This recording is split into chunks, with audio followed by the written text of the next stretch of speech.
Hi, I'm Gab McRoberts. We're down here at Cross Creek Park. I'm joined today by Anthony Ramsey. He's out here working on putting in a new bridge here at Cross Creek Park.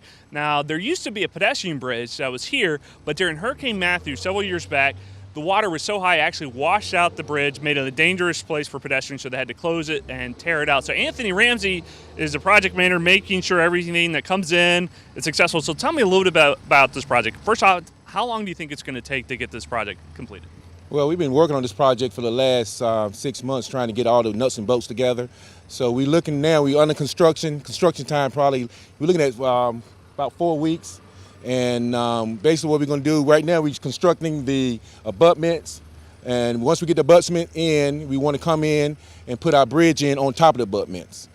And that's kind of like when we put in the bridges over at Festival Park. These are going to be lifted in by a crane? Yes, it's going to be, we're going to have a crane to assemble the bridge together on site, and then we're going to raise it and set it in place.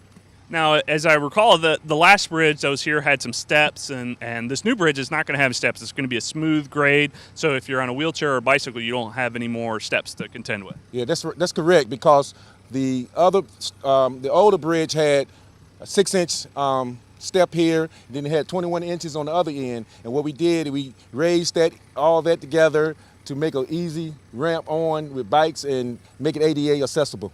And what's the cost for this project? Right now, we it's kind of hard to say. Well, anyway, we got $166,000 from FEMA, and we're trying to be in budget with that. And that's really exciting. It sounds like we're going to have this bridge in place, and Linear Park will now be connected on both sides Correct. of the creek, just in time for fall weather if you want to go for a nice walk. So thank you very much, Anthony, and I can't wait to see this bridge come into place.